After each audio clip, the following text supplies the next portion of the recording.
굿모닝 하셔도 됩니다. 기도하겠습니다. 사랑과 은혜가 충만하신 하나님 아버지 감사합니다. 부족한 종을 통하여서 이 시간 말씀 전하게 하시고 예배하게 하여 주시니 하나님 감사합니다. 아버지, 이 시간 사람의 말로 하지 않게 하시고 하나님의 말로 전하게 하시고 사람의 모습은 가려지고 오직 하나님의 영광만 드러나는 시간 되게 하여 주시옵소서. 예수님의 이름으로 기도드렸습니다. 아멘. 우리 새로운 비신학교에 딱 와서 처음 드는 느낌은 이 비주얼들이 우리 형제님들 너무너무 잘생기셨고 우리 자매님들 할렐루야. 네. 농담입니다. 저는 필리핀 민다나오 PPT 화면 띄워주시겠어요? 필리핀 민다나오라는 곳에서 사역을 합니다. 지도를 보시면 이렇게 지금 보시는 게 필리핀 지도거든요. 필리핀은 약 7천여 개의 섬으로 이루어져 있고 언어도 한 200여 개의 언어가 된다고 해요. 그러니까 이 언어가 그냥 우리나라에 생각하는 경상도 사투리, 전라도 사투리 수준이 아니라 영어와 한글이 다르듯이 아예 체계가 다른 언어들이 한 200여 개 정도 사용되고 있거든요. 그래서 여러분들 많이 아시는 따갈록이라고 하시죠. 이게 이제 루존섬, 마닐라가 있는 루존섬에서 쓰는 언어들이고요. 저희 민다나오 섬 안에도 여러 개의 언어가 있는데 특히 저희 지역에 쓰는 언어는 비사얀이라고 합니다. 방금 하셨던 마용 분딱이라는 인사도 비사얀입니다. 비사얀 언어입니다. 그렇게 해서 7천여 개의 섬에 여러 민족들, 여러 부족들이 흩어져서 살고 있고요. 그리고 필리핀이란 이름에서 느낄 수 있듯이 참 슬픈 역사를 가진 나라예요. 왜냐하면 원래 저 7천여 개의 섬들 각자의 부족들이 따로따로 살고 있다가 스페인이 침공을 하면서 스페인이 강제로 하나의 나라로 묶었거든요. 그리고 지금부터 너네는 필리핀이라는 나라야 라고 해서 식민지와 함께 나라의 역사가 시작되었습니다. 그렇게 스페인의 300년, 미국의 100년, 그리고 일본의 몇십 년 이렇게 식민지 생활을 하다가 저희 나라와 비슷하게 독립이 돼서 실제적으로 독립된 국가의 역사는 아주 짧은 나라거든요. 저희는 저 민다나오라는 곳에 사역을 하고 있고 민다나오 섬이 다른 필리핀들과 조금 다른 점이 있습니다. 루존이나 세부에 계신 분들한테 저희가 민다나오에 있습니다 하면 거기서 어떻게 살아요? 라는 얘기를 드려요. 왜냐하면 민다나오 전체 인구가 1억이 조금 넘는데 그 중에 5%의 인구가 무슬림입니다. 그리고 그 5%는 전부 저 민다나오 섬에 있습니다. 지금 민다나오 섬 지도를 보면 이렇게 코처럼 이렇게 볼록 튀어나온 거 보이시나요? 그쪽 지역이 무슬림 자치지구예요. 그래서 거기는 무슬림들이 그들의 법을 가지고 살아가고 있습니다. 근데 저쪽 지역이 한국 사람뿐만 아니라 어떤 외국인도 들어갈 수 없는 지역입니다. 저기서 실제로 몇몇 서구 선교사님들이 들어가셨다가 돌아가셨다는 얘기도 많이 들었고요. 저기서는 다른 동남아와 다르게 굉장히 강경한 무슬림들이 있는 지역이에요. 그래서 종종 폭탄도 터뜨리시고 이렇게 라마단이 끝나는 기간에 무장을 해서 우리가 다바오를 무너뜨리면 이렇게 두테르테 정권을 무너뜨리는 거다라는 생각으로 무장 진격도 하시고, 그래서 얼마 전까지는 민다나오 전체 지역이 계엄 지역이었거든요. 2019년에 계엄이 해제됐는데 그때까지는 실제로 경찰 대신 군인들이 치안을 담당할 정도로 이렇게 무서워 보이는 지역입니다. 근데 실제로는 굉장히 안전합니다. 특히 저희가 살고 있는 다바오라는 지역은 그런 다바오 시가 두테르테 대통령 아시죠? 전 대통령, 그리고 현재 필리핀 부통령이 두테르테 대통령의 딸인 사라 두테르테입니다. 두테르테 대통령이 대통령을 하는 동안 사라 두테르테가 다바오의 시장이었습니다. 그 전에는 두테르테 대통령이 다바오의 시장이었고요. 현재는 두테르테 대통령의 아들이 시장입니다. 그러니까 두테르테 가문이 돌아가면서 지금 굉장히 오랜 기간 다바오 지역을 다스리고 있고, 그래서 다바오 하면 두테르테라는 상징성을 가지고 있습니다. 실제로 제가 처음 민다나오 가서 다바오 가서 되게 놀랐던 게 호텔 입구에 두테르테 대통령 입간판이 서 있어요. 처음 봤어요. 우리나라 어디 가서 이렇게 대통령 입간판 서 있는 데 없잖아요. 그만큼 이 동네에선 두테르테 대통령 욕하면 큰일 난다라는 얘기를 들을 만큼 이렇게 두테르테 대통령의 근거지가 되는 곳이고, 그래서 두테르테 대통령 입장에서도 이곳에 문제가 생기면 자기 이미지에 타격이 생겨요. 그래서 굉장히 치안이나 이런 것들이 잘 보존되어 있습니다. 다바오 여담이지만 좋은 점 중에 하나가 다바오는 담배를 못 펴요. 그 집에서만 자기 집 마당 혹은 간혹 있는 흡연구역에서만 담배를 필 수 있고 담배를 피다 걸리면 감옥 갑니다. 그래서 굉장히 깨끗해요. 물론 매연이 많긴 한데 그런 지역에서 살고 있고요. 저희가 사는 곳은 아까 말씀드렸던 그런 다바오 시 메인 도시 안에 살고 있고, 저희 교회는 다바오 시에서 벗어나서 깔멘이라는 시와 따굼시 두 군데의 교회를 개척해서 사역하고 있습니다. 이 두 곳은 대한민국 외교부가 결정한 철수 권고 지역이에요. 그래서 저희가 들어가서 사는 건 어렵고 사역지가 있기 때문에 사역을 위해서 왔다 갔다 하면서 지내고 있습니다. 지금 보시는 사진이 저희가 맨 처음 개척했던 따굼에 있는 선한 목자 교회입니다. 저희 교회 시작이 참 재미있어요. 제가 아내와 결혼을 하고, 아내도 그 전에 이제 함께하던 선교사님과 저와 결혼하면서 완전히 독립을 하게 됐거든요. 그래서 우리가 이제 따굼이라는 동네에 가서 선교를 하자 갔어요. 아는 사람도 없고 아는 곳도 없고, 정말 아내가 그때 당시에 저에게 고백했던 말이 창세기 12장 1, 2, 3절의 말씀이었거든요. 가라. 그래서 저희가 그 창세기 12장 1, 2, 3절의 말씀을 가지고 저 지역에 들어가서 우리 오늘은 이 동네에서 전도하자, 저 동네에서 전도하자 하면서 동네를 들어가기 시작했어요. 그렇게 전도를 하다가 어느 집이 저희랑 조금 이렇게 얘기가 되더라고요. 그래서 그럼 우리 다음 주부터 너네 집에서 예배 드려도 돼? 라고 해서 그 집 마당에서 그 집 거실에 쳐들어가서 예배를 드리기 시작했습니다. 그게 저희 교회의 시작이었고요. 감사하게도 한국에서 후원을 해주셔서 지금 있는 곳은 집 하나를 렌트를 해서 거실에서 예배 드리고 방에서는 저희 사역자들이 살고 하는 구조였다가, 넘어가면서 말씀드릴게요.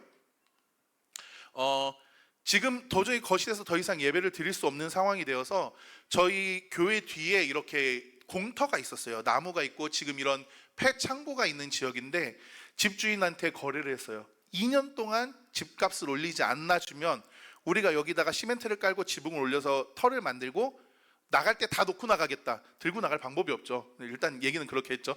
놓고 나가겠다라고 했고, 다행히 협상이 잘 돼서 이 공터를 다 철거를 하고요. 저희 전도사님인데 공사할 때 다 나와서 같이 일했던 모습입니다. 네, 저렇게 같이 공사를 해서 이렇게 교회터가 마련되었습니다. 그래서 지금 보이는 저 장소가 저희가 예배드리고 있는 예배처이고요.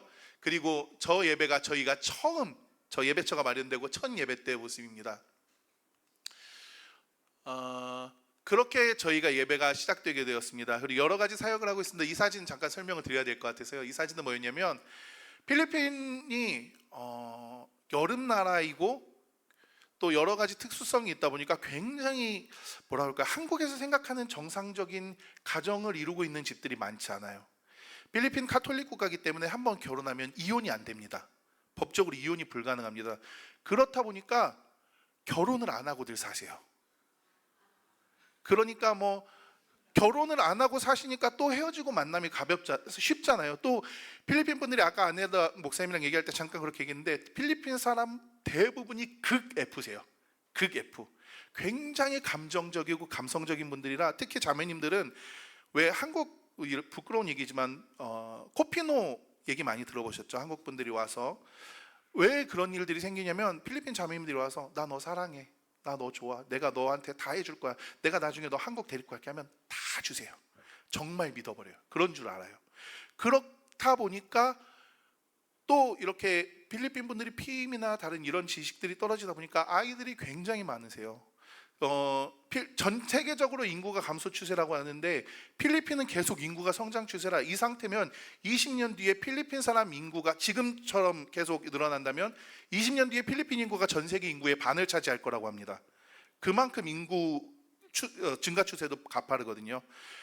그래서 저희 성도님들 보면, 어떤 성도님 자매님을 보면 첫째 아빠가 다르고 둘째 아빠가 다르고 셋째 아빠가 다르고 이런 경우들이 굉장히 흔한 일이세요. 그러다 보니까 저희가 어떻게 가정을 세워야 될까, 어떻게 가정 사역을 할까 고민하던 중에 지금 보이는 저 5커플이 다 사실상 결혼 관계고 아이들이 다 있으신데 결혼을 못 하고 계셨어요. 왜냐하면 필리핀은 혼인 신고를 하는데도 돈이 꽤 많이 들거든요. 가난하신 분들이다 보니까, 특히 저 중에 2분은 출생 신고도 안 돼 있는 상태였어요. 그래서 그런 모든 과정들을 하려다 보니까 좀 이렇게 시간과 비용이 들어서 엄두를 못 내고 계신 분들을 저희가 저희 교인분들 중에 선별해서 합동 결혼식을 했던 사진입니다. 지금은 너무도 잘 살고 계세요.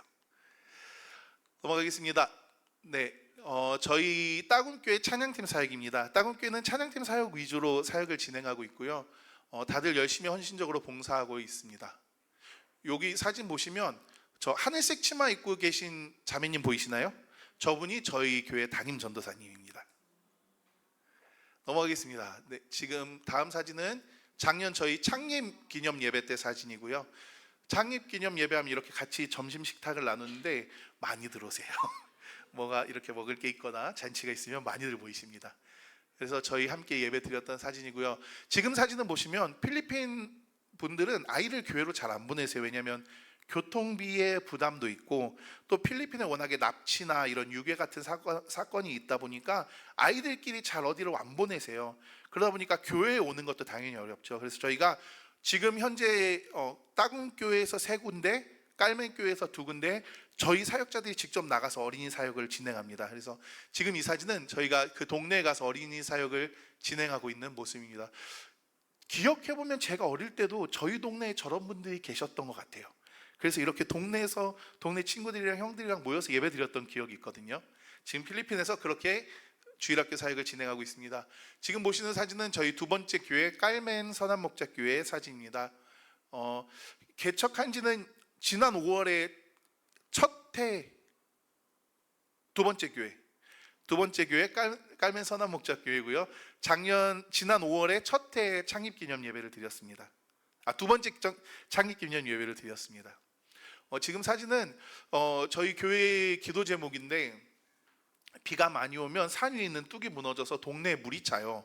저희 교회가 동네 다른 집보다 높이 있는 편인데도 저렇게 물이 찬 사진입니다. 저 당시에 동네 분들 집들은 다 허리 이상까지 물이 차서 다 대피하고 나갔었던 일이 있었습니다. 저렇게 저희 전도사님이 지금 교회에 물건 가지러 들어가고 있는 사진입니다.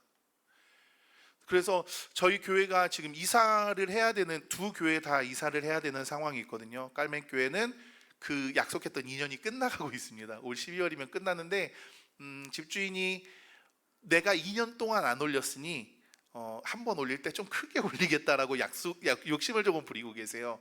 그래서 만약에 정말 그분이랑 협상이 안 되면 저희가 교회를 나가야 되는 상황이어서 첫 번째 깔맨교회도 기도 중에 있고 지금 2번째 따궁교회도 저런 물이 차는 문제라던가 아니면 다른 여러 가지 문제 때문에 교회 이전을 해야 되는 상황입니다. 그래서 기도 중에 있습니다. 함께 기억나실 때마다 함께 저희 2교회 이전 문제, 궁극적으로는 이제 저희 온전한 교회가 생겨야 될 텐데 그때까지 함께 기도해 주시면 감사하겠습니다.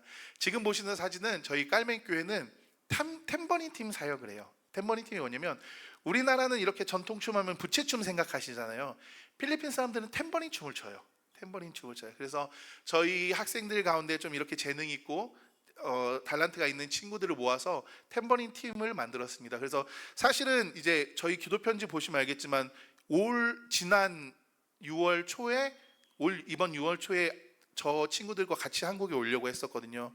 근데 다행인지 불행인지 저희 친구들이 한국에서 비자가 다 거절되었어요. 그래서 아무도 못 나왔는데 지금 생각해보니까 나왔으면 큰일 날 뻔했더라고요. 저희 친구들이 나오는 날짜와 저희 장인어른 장례식이 겹칩니다.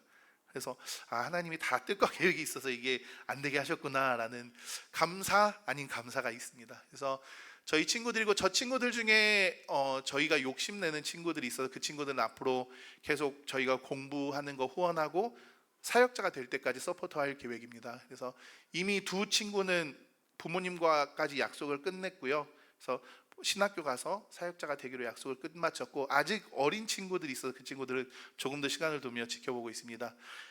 저희는 사람을 키우는 사역을 하려고 합니다. 저희가 이렇게 필리핀 현지 성도님들을 만나서 직접 목회를 할 수 있지만 그보다는 현지인 사역자들을 키워내고 특히 어린 때부터 어린 아이 때부터 아이들을 발굴해서 계속 꿈과 비전을 심어주고 좀 엘리트 사역자들로 키워내려고 해요. 왜냐하면 필리핀의 많은 목회자들이 신학교는커녕 성경학교도 못 나오신 분들도 많거든요. 그러다 보니까 열정은 있는데 어떻게 해야 될지를 모르세요. 뭘 가르쳐야 될지 모르시는 분들이 굉장히 많으세요. 그래서 저희가 첫 번째는 어린 아이 때부터 학생 시절부터 비전을 주고 교육을 통해서 훈련을 통해서 사역자로 키워내려고 하고 더 나아가서는 지금 필리핀에 있는 목회자들을 재교육할 수 있는 센터나 재교육 프로그램에 대한 기도 중에 있습니다. 그리고 더 나아가서 저희 이렇게 키워지는 아이들 가운데 하나님께 소명과 사명을 받은 친구들 가운데서 선교사로 헌신되는 친구들이 있다면 그 친구들을 선교사로 훈련해서 다시 선교사로 파송할 계획까지 가지고 있습니다. 이걸 위해서도 함께 기도해 주세요. 어쩌면 저희가 사역하는 동안에 안 나올 수도 있지만 하나님이 저희를 통해서 그 부분의 한 부분이라도 감당해 주시면 감사하겠다라는 마음으로 사역하고 있습니다. 다음 사역은 저희 두 교회가 함께 모여서 연합 예배 드렸을 때 사진입니다. 저희 두 교회가 함께 모여서 연합 예배를 드리면 한 120분에서 130분 정도 이렇게 모여서 예배를 드리고 있습니다. 그리고 연합 예배의 재미있는 점이 뭐냐면 제가 아까 말씀드렸잖아요. 첫 번째 교회는 찬양팀을 중점적으로 사역하고 두 번째 팀은 탬버린 팀을 중점적으로 사역한다고 합쳐서 찬양팀이 찬양하고 탬버린 팀이 몸 찬양을 하는 일들이 있습니다. 너무 재밌어요. 이렇게 찬양팀이 찬양하고 탬버린 팀들이 몸 찬양하고 있는 사진입니다. 네, 사진이 끝났습니다. 몇 가지 기도 제목을 나누려고 합니다. 먼저는 저희가 있었던 곳이 말씀드렸던 대로 아주 무난한 곳은 아니에요. 아주 아무 문제 없이 그냥 자유로워요 하는 곳은 아니에요. 특히 저희 교회가 있는 깔맨이나 따굼 지역은 외국인이 많이 없기 때문에 저희가 돌아다니면 외국인이다 하게 되거든요. 그렇기 때문에 저희의 안전을 위해서 기도 부탁드립니다. 저희가 계속 교회, 특히 저희가 따굼의 교회 개척하던 즈음에 무슬림과 교회 간에 이렇게 조금 트러블이 있어서 총기 사고도 있고 이런 일들이 조금 있었거든요. 그래서 그런 부분들을 위해서 저희가 안전하게 계속해서 사역이 유지될 수 있도록 기도 부탁드립니다. 그리고 또 하나는 계속 새로운 사람들이 발견될 수 있기 위해서 기도 부탁드립니다. 그리고 아까 말씀드렸던 것처럼 저희 교회와 또 계속되는 신앙의 훈련들 과정 가운데 하나님의 도와주심과 하나님의 인도하심이 날마다 경험되어지기를 위해서 기도해 주시기 부탁드립니다. 말씀으로 넘어가겠습니다.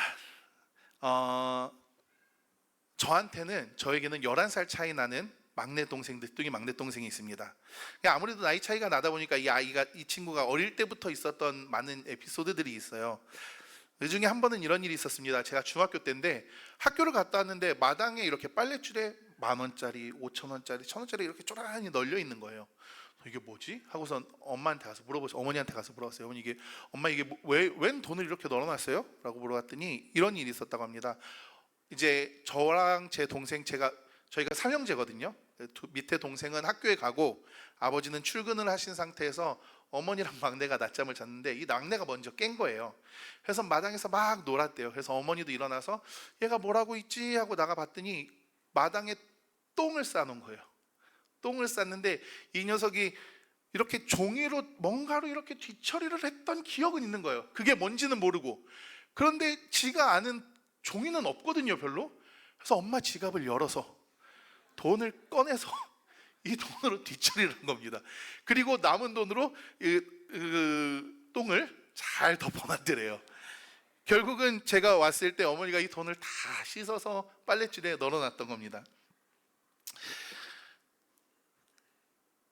그렇다면 저희 막내는 왜 그걸로 뒤처리를 했을까요? 조금 질문을 바꿔보자면 어떻게 그걸로 뒤처리를 할 수 있었을까요? 성도님들은 어떠실 것 같아요? 휴지 말고 몇몇 가지 이렇게 옵션이 있는 상황이에요. 휴지는 없고. 그렇다면 지폐는 몇 순위가 될까요? 아마 모르긴 몰라도 정말 최후의 고민을 하다가 도저히 내가 나갈 수 없다라고 했을 때 할까 말까, 그냥 팬티를 입고 나가도 될 것 같고 막 이럴 때 아마 고민을 하시게 될 거예요. 그러면 저희 막내는 왜 그렇게 했을까요? 왜 그렇게 할 수 있었을까요? 결국은 그 당시에 저희 막내가 돈의 가치를 몰랐기 때문입니다. 돈의 가치를 몰랐기 때문에 그렇게 할 수 있었던 거죠. 결국은 여러분들과 그 막내 아이의 차이는 돈의 가치를 모르는 아이와 그 가치를 알고 있는 어른의 차이, 거기서 나오는 다른 결과일 겁니다. 사람이 무엇인가에 대해서 그 가치를 아느냐 모르느냐는 그것에 대한 태도를 결정하게 됩니다. 우리가 신앙생활을 하면서도 몇몇 가지 중요한 가치들이 존재합니다. 예를 들면 사랑이라던가 복음, 성령, 약속 등 그런 것들이 중요한 가치들이 있죠. 특히 그 중에서도 구원은 우리에게 있어서 가장 중요하고 가장 가치 있는 것입니다. 그렇다면 구원은 무엇일까요? 우리가 너무 잘 알고 있는 말씀이죠. 요한복음 3장 16절은 이렇게 얘기합니다. 하나님이 세상을 이처럼 사랑하사 독생자를 주셨으니 이는 그를 믿는 자마다 멸망하지 않고 영생을 얻게 하려 하심이라. 복음이 이겁니다. 예수님이 우리를 위해서 죽으셨고 믿으면 구원받는다. 그 구원은 내가 어떤 행위로, 내가 깨끗해서 내가 의인이 돼서 받아지는 게 아니라 그저 믿으면 된다. 이것이 복음이라는 것입니다. 그렇다면 구원은 무엇으로 얻을 수 있습니까? 많은 분들이 저에게 그렇게 물어봐요. 필리핀에서 선교 사역을 한다 그러면 그 카톨릭 국가인데, 카톨릭이면 다 하나님 믿는 거고 예수님 믿는 건데 거기서 무슨 선교를 하냐, 거기가 선교가 필요하냐, 이렇게 묻는 분들이 계세요. 죄송합니다. 간혹 그렇게 묻는 분들이 계시거든요.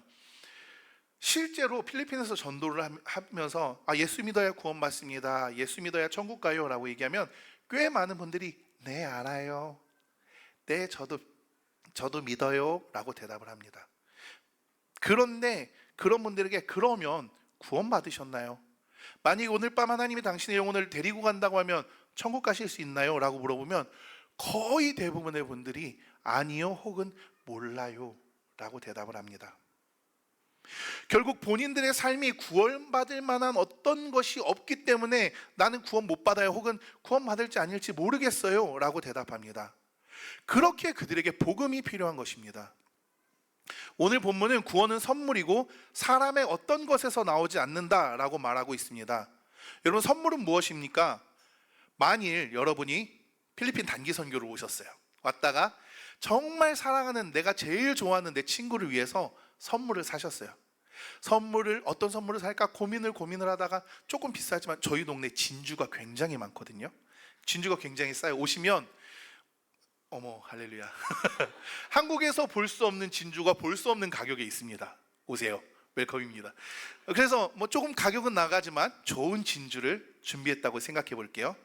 그렇게 해서 선물을 고르는 과정부터 돈을 지불하고 그거를 한국으로 갖고 와서 내가 이 친구에게 이 선물을 줬을 때 얘가 얼마나 기뻐할까, 얼마나 좋아할까. 야 이런 걸 다 가지고 왔어. 야 너 세상에, 얼마나 그 과정을 생각하면서 기쁘고 즐거울까요?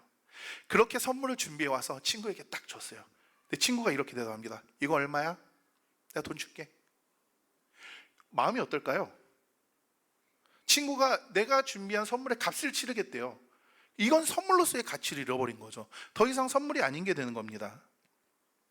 이처럼 선물은 값없이 감사함으로 받을 때 선물로서의 가치를 가지게 되는 것입니다. 그렇기 때문에 하나님의 선물인 구원도 어떤 값을 치를 필요가 없는 것입니다. 선행도, 봉사도, 전도도, 심지어 선교도 하나님 그 어떤 것도 구원의 대가가 될 수는 없습니다. 만일 우리가 구원의 값을 치러야 한다면, 예수님이 우리의 모든 죄를 지고 십자가에서 죽으신 그 죽음의 값을 치러야 한다면 이 세상 어떤 걸로 그 값을 치를 수 있을까요? 그렇기에 구원은 선물인 것입니다. 그렇다면 거저 받은 선물의 가치는 어떨까요? 몇 년 전에 제 동생 부부가 저희 어머니의 생일을 맞아서 비싼 가방을 한번 선물을 한 적이 있습니다. 그 있잖아요, 이렇게 삼각형 프라 그거 선물을 했더라고요. 그 어머니는 막 처음에는 역정을 내시더라고요. 이게 돈이 얼마인데 이런 거를 선물로 하냐고 막 화를 내시더라고요. 근데 그다음부터 굉장히 기뻐 들고 다니시더라고요. 제가 그 모습을 보면서 알았습니다. 여자는 노소를 불문하고 명품은 옳다. 치료 중에 최고의 치료는 금융치료구나. 아무튼 저희 어머니는 그 가방을 아무 값을 치르지 않고 아들 부부로부터 선물 받으셨습니다. 그럼 이 거저 받은 선물의 가치는 어떨까요? 아무런 값을 치르지 않았으니까 가치가 없나요? 싸구려가 되나요? 아니죠. 이 선물은 그 본질이 변하지 않았기 때문에 여전히 가치 있는 것입니다. 생각해보면 예전에 저희 선배, 할머니, 할아버지 시대의 성도님들은 구원을 얻기 위해서 뭔가 많은 것을 하려고 했습니다. 왜냐하면 그분들은 오늘날처럼 구원이 거저 받는 선물이라는 교육과 배움이 부족했기 때문이죠. 그래서 그들에게 구원은 아주 가치 있는 것이었습니다. 아주 귀하고 아주 소중해서 무엇과도 바꿀 수 없는 것이었습니다. 그래서 때로는 고난 중에도 핍박 중에도 그 가치를 포기하지 않았던 것입니다. 반면 오늘날 많은 크리스찬들은 복음에 대해서 교육받고 구원은 선물이고 값없이 받는 것이다 잘 알고 있습니다. 그런데 그래서 구원이 아주 값없는 것이, 가치 없는 것이 되어버렸습니다. 예수를 믿고 구원은 받았지만 정작 내 삶은 복음과 구원과 관계없이 살고 있어요. 거룩한 삶은 할 수 있으면 좋고 못하면 말고. 요즘 세대에게 구원은 애인보다 향락보다 못한 것이 되었습니다.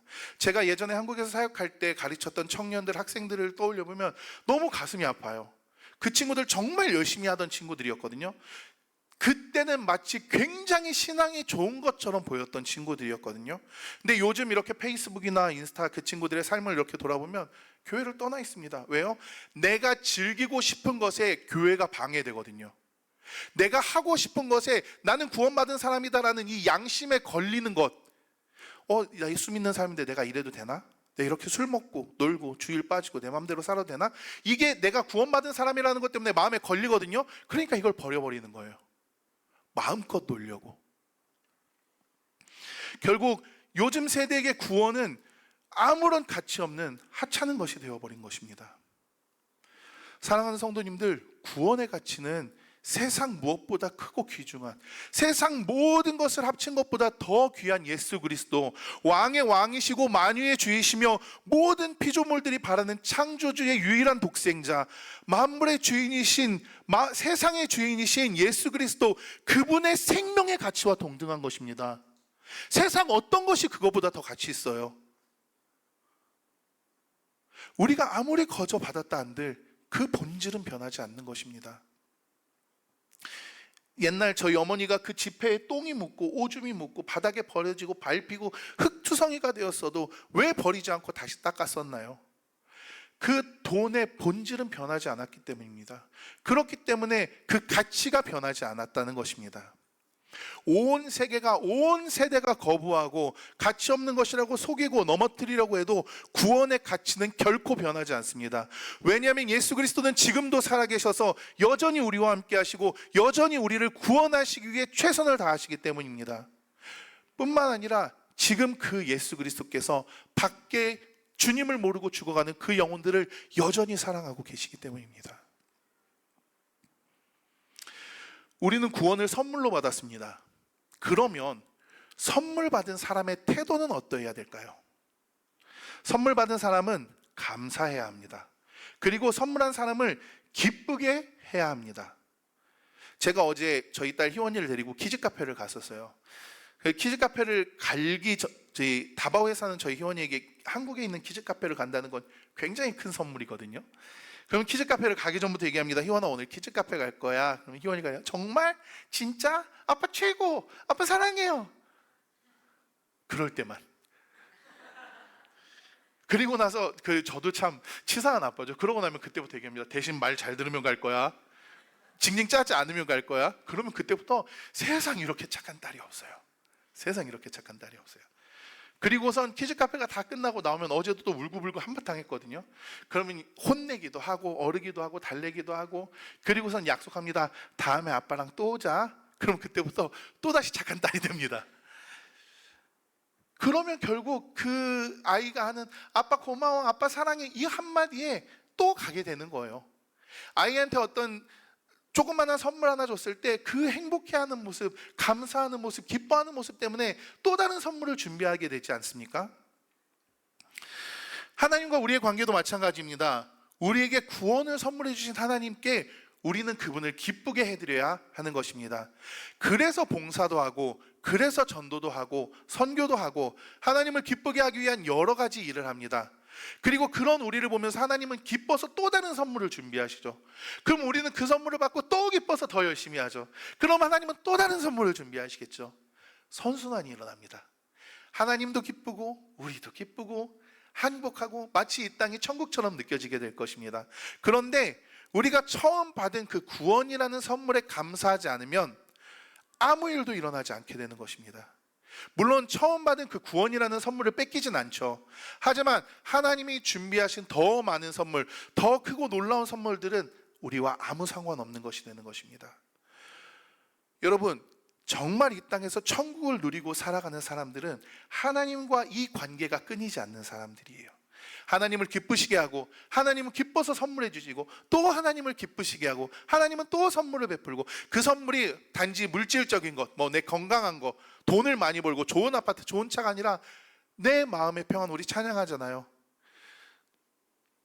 세상이 알 수 없는 평화, 세상이 줄 수 없는 평화, 그 평화, 그 기쁨. 우리 어느 집사님이 그런 얘기 하시더라고요. 나는 하나님한테 기도하는 거 싫어. 왜요? 기도하면 문제 해결은 안 됐는데, 답은 없는데 편해, 마음이 평화해. 왜 그런지 모르겠어. 근데 이게 하나님의 선물이잖아요. 결국 돌아보면 내가 한 거 없는데, 나는 여전히 답이 없었던 것 같은데 어느새 문제가 해결되어 있지 않았나요? 어느새 모든 게 끝나 있지 않았나요? 그게 하나님이 우리에게 주시는 선물이죠. 이 선물을 누리면서 살아가는 성도님들 되시기를 주님의 이름으로 축복합니다. 많은 분들이 그렇게 물어봅니다. 어떻게 선교지에서 생활하냐고. 힘들지 않냐고. 힘들죠. 때로는 진짜 울고 싶을 만큼 힘들 때도 있고, 진짜 다 때려치고 갈까? 다 에라이 모르겠다 하고 갈까? 솔직히 그런 마음도 들어요. 한국 가서 나도 일하고 아내도 일하고 하면은 솔직히 먹고 사는 거 문제 없고, 그냥 하는 마음도 듭니다. 그럼에도 불구하고 저희가 그곳에서 기쁨으로 감사로 있을 수 있는 건 하나님이 끊임없이 부어주시는 그 기쁨과 감사를 누리기 때문인 줄 믿습니다. 사랑하는 성도님들, 성도님들의 모든 삶의 자리에서 끊이지 않는 그 하나님의 선물, 끊이지 않는 기쁨을 경험하시기를 간절히 축복합니다. 기도하겠습니다. 사랑의 하나님, 우리가 살면서 얼마나 구원의 가치에 대해서 하나님이 우리에게 주신 그 선물이 귀하고 복된 것인지 생각해 보는지 하나님 돌아봅니다. 하나님, 주님께서 주신 구원이라는 선물이 세상 무엇과도 바꿀 수 없고 세상 어떤 것보다도 귀함을 다시 한번 고백합니다. 하나님, 그저 흘려보내는 것이 아니라 날마다 내 마음 가운데 그 선물을 누리며 즐기며 살아가는 우리 모두가 될 수 있도록 하나님 함께하여 주시옵소서. 그럴 때 하나님, 우리 삶에 임재하시고 함께하셔서 날마다 주님과 동행하며 기쁨이 넘치는 삶이 되게 하여 주시옵소서. 예수님의 이름으로 기도드렸습니다. 아멘.